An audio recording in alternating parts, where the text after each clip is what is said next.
managed to escape. That's all I can remember. I must find some answers.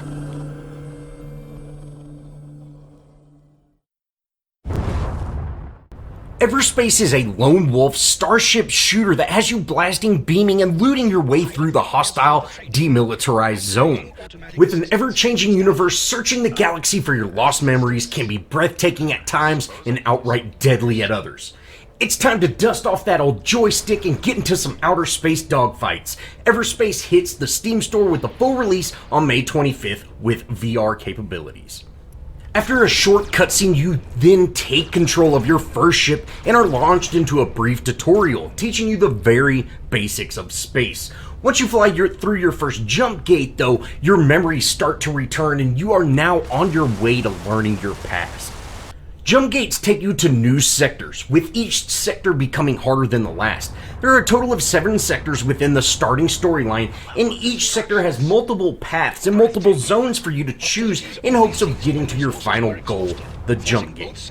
Each time you reach a new sector, a portion of the story is unlocked with a cutscene. The only way to unlock more of the story is to reach further and further sectors, but when you die, you will have to start over at Sector 1.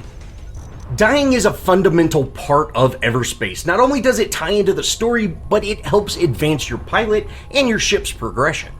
After a death, you will arrive at the hangar, and within the hangar are several options for customization. First are the ships. You start out with the Interceptor, which is a very average ship, but for 10,000 credits each, you can buy 2 other ships, the Scout or the Gunner ship. The 2 ships that you can purchase are unique. The Scout is weak but fast, and is also the only craft that can use cloaking and teleporter devices, allowing you to outmaneuver the enemy. The gunship, on the other hand, is the largest of the 3 crafts, and has the most inherent protections, but it's not capable of using an overshield. You can attach a turret to the gunship as well as a front shield to offset the lack of having a shield as well. Setup is where you can choose your loadout, enhancement, and ship color. You can have up to 3 different loadouts for each ship, and they are obtained by completing milestones in the story. Loadouts are locked with specific items and cannot be customized with a good reason. They are simply just choices that you will start with at the beginning of your run. Enhancements are items that are found by visiting specific locations and offer a unique amount of modifications. And lastly, colors are simply just changing the color of your craft. These can be found from killing enemies or looting containers throughout space. The perk section is where you can upgrade your pilot's ships using the credits that you received from your last run. The pilot's upgrades are used no matter what craft you leave the hangar with, but the ships are unique and upgrade individually according to which ship you're using. Some perk points give you access and unlock other abilities, but once you purchase a perk, it cannot be refunded, so choose carefully. Perks are also permanent and last through death. It is important to know that non-used credits will be lost once you leave the hangar, so try and spend all your credit points. Located within the status section are your known blueprints. More often than not, when you pick up a blueprint, you are in the middle of a fight and didn't realize you learned how to craft a new item. You can always check back here to see what blueprints you have. Lastly, the Codex goes over the lore of Everspace. You can read up and learn the background of most things within the Codex. Once you have applied all your perks and are ready to leave the hangar, you can then choose the difficulty of your next run. This happens every time you leave the hangar. There are 4 common factions within Eververse: the Gradian Brunt, Prospectors, the Akar Outlaws, and Colonial Fleet. The Akaran Outlaws will attack you on sight, with both factions having a range of different types of ships and drones. Each sector, both enemies get much harder to deal with and can even have elite fighters. The GMB are neutral, but will attack if provoked. Major ships can have great rewards, but you have to be quick before they warp away. Attacking the GMB will make them hostile towards you for the rest of the sector. Be careful when picking a fight with the GMB because they do seem to be a step above the rest, not only putting out a ton of damage, but being a little bit harder to take down. Certain prospector ships can also provide aid, either with trading items for items or repairing your ship for credits. Your status with the GMB can also be improved through the perk tree, and sometimes they won't report you when you actually attack them. That way the entire sector doesn't become hostile towards you. The colonial fleet is mostly ruins, floating throughout space in the demilitarized zone, and picking through their ruined ships is often very rewarding.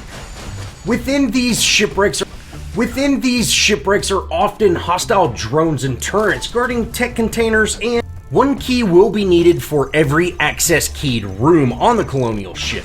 These keys can be found from traders or found by destroying enemy ships. Force fields are sometimes covering entrances to the colonial ships, and you can destroy nearby generators to remove those fields. While flying through each location, credits, resources, weapons, equipment, blueprints, and ship colors can all be found either from containers floating through space or by destroying enemies. Resources are used to craft new items and upgrade current items. Each item can be upgraded up to 3 times, represented by little boxes beside that item. Some found items will already have upgrades on them, indicated by the plus sign next to their name. Make sure before you switch out those items that the mods are lining up as well. Resources, equipment, and weapons are all lost upon death, so craft to your heart's content. Credits, blueprints, and ship colors are saved after picking them up, and they will be kept through death. So if you pick up a color you really want, don't worry, you can go back and put it on your ship once you get to your hangar. Your ship's hull and components can be damaged throughout your journey and may require repair. Nanobots are used when repairing every part of the ship, and they can be found throughout space, but most frequently when destroying an enemy. The ship's components also require other resources for repair, but the hull only requires nanobots. Hardcore mode is also another way to enjoy Everspace, and it really puts your skills to the test. You play on hard difficulty with all blueprints unlocked and some pilot perks, but no ship perks. Once you use a jump gate and move towards your next sector, you are then able to spend all of your credits towards your ship perks. After you have made a perk selection, Hardcore mode makes you choose between 2 handicaps that will be active until you're in your next sector, when you then repeat the process. The handicaps are random and change from each sector, and Hardcore mode is very punishing, and it is a nice surprise. Rockfish has done a great job of making you feel like you are in outer space when you're zooming through mining materials and trying to upgrade your ship. Flying around Everspace is very forgiving. Maneuvering around obstacles such as rocks and shipwrecks while in a dogfight is very easy, and it allows you to concentrate over the fight not so much. The complexity is not overwhelming either. Finding a new item and comparison screen pops up and shows you the stats for both items makes choices much easier, and it can be done relatively quickly. During combat, when you open up your inventory, it also pauses the game, allowing you to stress-free look at items, craft, or even repair your ship. Exploring entire areas is also very rewarding. If you take your time in each zone by mining and searching for floating crates, when you get to your final sector, you are rewarded with a much easier time than if you just zoom through all the zones. Not having custom loadouts also means finding your favorite weapon means you might have to craft it, and spending some time searching through zones can help out tremendously. And of course, that leads us to the bad. Although there are no areas within Everspace that look the exact same, seeing the same rock formations and fighting the same ships over and over can feel a bit repetitive at times. There are also a lack of tips when encountering certain things like access keys and allocated energy, which can all be found out through gameplay, but spending 20 minutes flying around a colonial ship looking for an access key the first time you find one is never fun.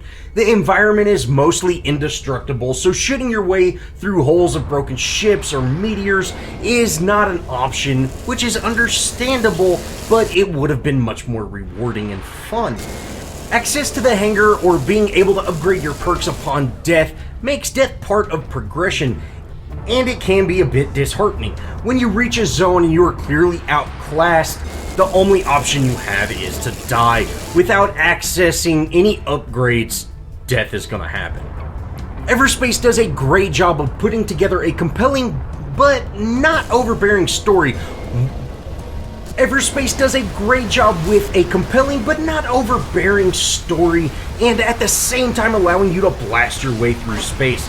All while every run gets a little easier due to not only your skill, but the progression that you can actually feel earns Everspace a solid B.